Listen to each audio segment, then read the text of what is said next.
go. Copy. And the handoff has occurred. Ground launch sequencer has handed off to Atlantis' onboard computers.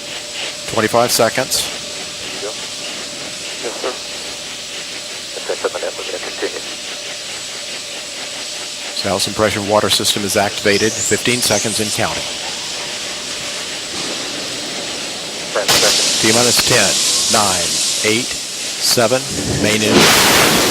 5, 4, 3, 2, 1, and liftoff of Space Shuttle Atlantis to assemble the framework for the science laboratories of tomorrow.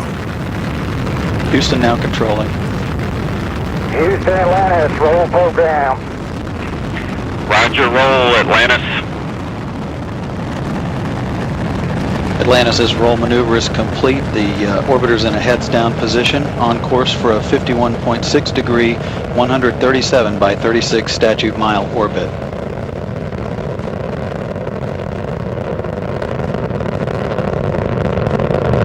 All systems in good shape.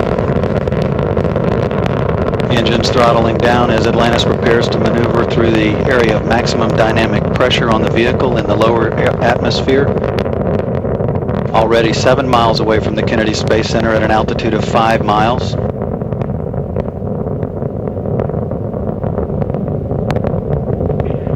Houston, Atlantis, go at throttle up. Copy, Houston, go at throttle up. 1 minute, 10 seconds into the flight, the 3 liquid-fueled engines are back at full throttle.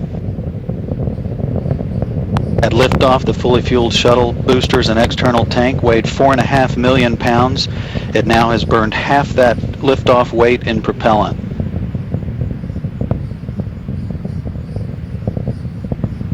One minute, 30 seconds, all hydraulic systems in good shape. The electricity producing fuel cells also in excellent shape as Atlantis heads downrange, 18 miles from the Kennedy Space Center at an altitude of 18 miles.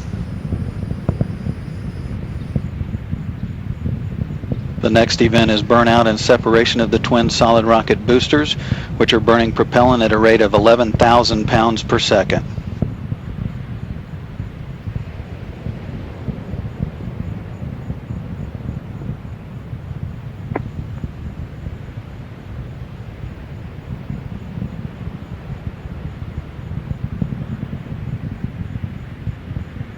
SRB separation is confirmed 2 minutes, 15 seconds into the flight.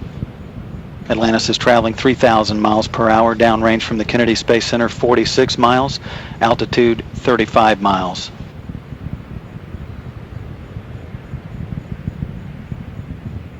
Ignition of the twin orbital maneuvering system engines on the tail of the orbiter, providing an additional boost toward ascent and heading off toward the International Space Station.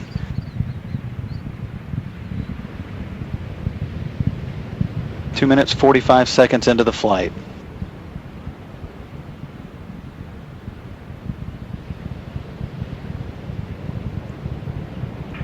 Atlantis, 2-engine TOW. Copy, 2-engine TOW. Atlantis can reach Zaragoza in Spain in the event of a single engine failure. However, all 3 engines are continuing to perform as expected.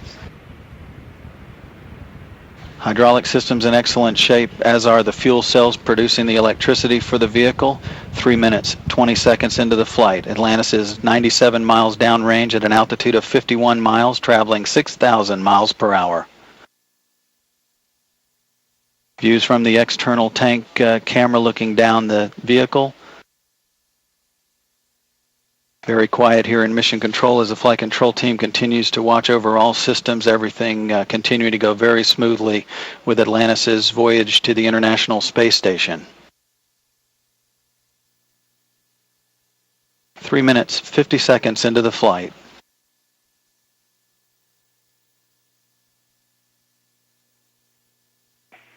Atlantis, negative return. Roger, negative return.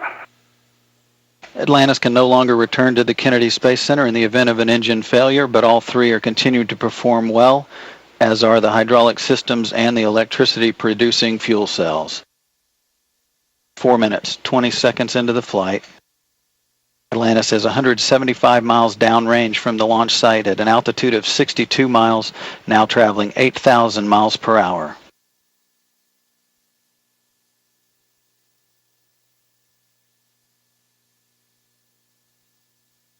The twin orbital maneuvering system engines continue to provide an additional boost to Atlantis as it heads toward the International Space Station.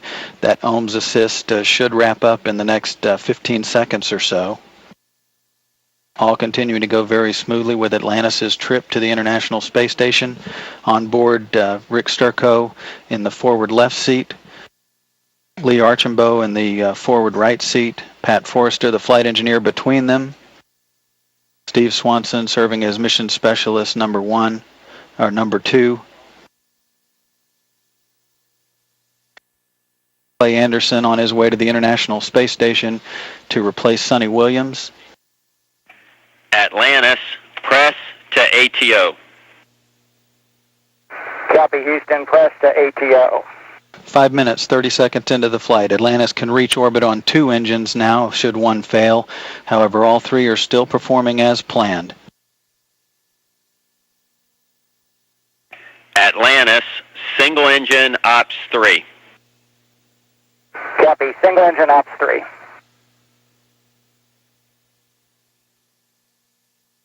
5 minutes, 55 seconds into the flight. Atlantis beginning to roll to a heads-up position, the onboard guidance system putting Atlantis on a trajectory toward the International Space Station. Atlantis, single engine, Zaragoza 104. Copy, single engine, Zaragoza 104. And that call means that Atlantis can reach Zaragoza in Spain on 1 engine. Press to MECO. Copy, Houston, press to MECO. And that call indicates Atlantis can reach a safe orbit on 2 engines now, all 3 continuing to perform as expected. Your shutdown plan is nominal. You are go for the plus X, go for the pitch. Copy, Houston, nominal shutdown, go for the plus X, go for the pitch. The flow of fuel from the external tank into the 3 Space Shuttle main engines is equal to that of draining an average backyard swimming pool in 25 seconds. Atlantis, single engine press 104. Copy, Houston, single engine press. And that call from Tony Antonelli here in Mission Control indicating Atlantis can reach orbit on 1 engine now should 2 fail. All 3 engines are still performing as expected, approaching 7 minutes, 30 seconds into the flight. Atlantis is traveling 19,000 miles per hour, downrange from the Kennedy Space Center, 640 miles, altitude 64 miles. Awaiting Atlantis' arrival, and with great anticipation, is the Expedition 15 crew. Aboard the International Space Station, Commander Fyodor Yurchikhin, Flight Engineer Oleg Kotov, and Flight Engineer Sonny Williams, who will come home aboard Atlantis after 6 months in space.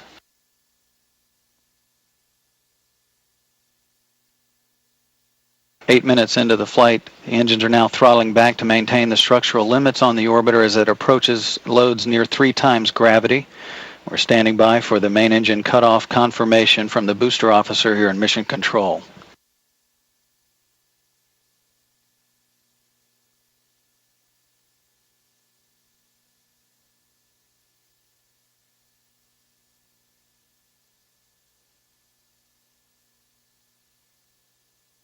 Main engine cutoff confirmed 8 minutes 35 seconds into the flight.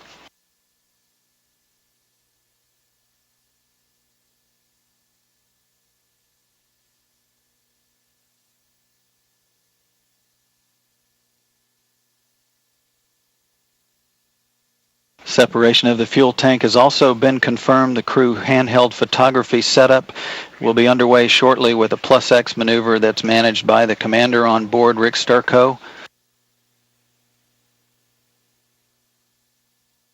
Atlantis following away. You can see the thruster jets firing as the orbiter is being maneuvered for the handheld photography. Atlantis, Houston, we show a nominal MECO. OHMS 1 is not required.